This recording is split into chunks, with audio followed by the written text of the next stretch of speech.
बहुत प्राचीन समय की बात है। सूर्यवंश में एक महान और प्रतापी राजा हुए, राजा सगर। उनके 60,000 बलशाली पुत्र थे। राजा सगर ने अपनी शक्ति और प्रभुत्व स्थापित करने के लिए अश्वमेध यज्ञ करने का निश्चय किया।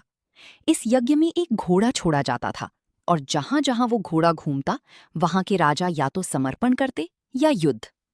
लेकिन देवताओं के राजा इंद्र को ये पसंद नहीं आया। उन्होंने यज्ञ को विफल करने के लिए घोड़े को चुरा लिया और उसे चुपचाप ले जाकर महान तपस्वी कपिल मुनि के आश्रम में बांध दिया। जब राजा सगर के पुत्र घोड़े की खोज करते करते वहां पहुंचे, तो उन्होंने देखा कि घोड़ा कपिल मुनि के पास है। अज्ञान और अहंकार में भरकर उन्होंने कपिल मुनि पर चोरी का आरोप लगा दिया और उन्हें अपमानित करने लगे। कपिल मुनि गहरी तपस्या में लीन थे। जैसे ही उनकी तपस्या भंग हुई, उन्होंने क्रोध में अपनी दिव्य दृष्टि खोली, और उसी क्षण उनकी तपस्या की अग्नि से सभी 60,000 पुत्र भस्म हो गए।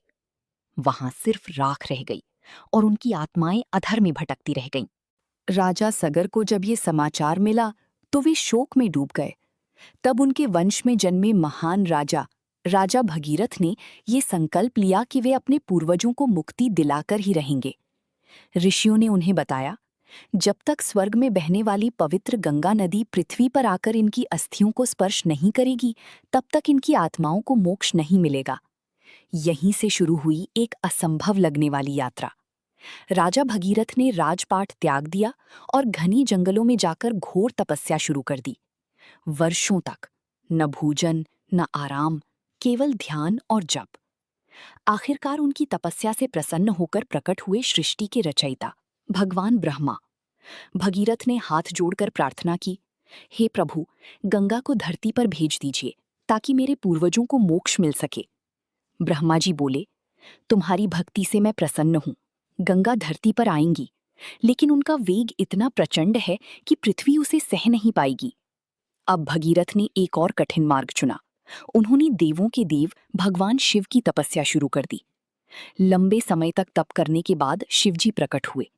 भगीरथ ने विनती की, हे महादेव, कृपा कर गंगा के प्रचंड वेग को अपनी जटाओं में धारण कर लीजिए। शिवजी मुस्कुराए और बोले, तुम्हारी भक्ति सच्ची है, मैं तुम्हारी सहायता अवश्य करूंगा।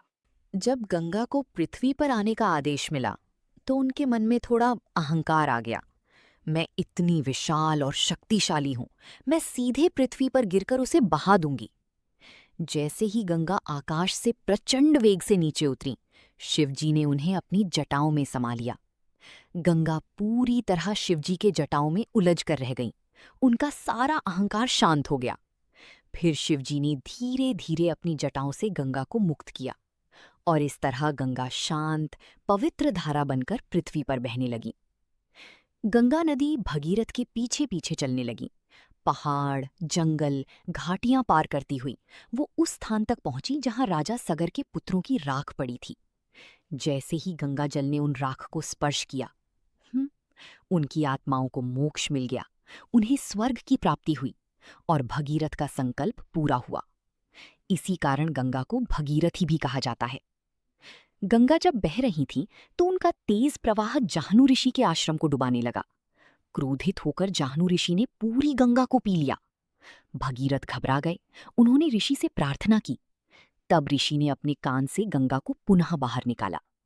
इस घटना के बाद गंगा का एक और नाम पड़ा, जाह्नवी। इस कथा का गहरा अर्थ, ये कहानी सिर्फ नदी की नहीं है, ये जीवन की सीख है। भगीरथ ने असंभव को संभव कर दिया। सच्चे मन से की गई प्रार्थना भगवान तक जरूर पहुंचती है। अपने पूर्वजों के प्रति कर्तव्य निभाना धर्म है। गंगा का अहंकार भी शिवजी के सामने शांत हो गया।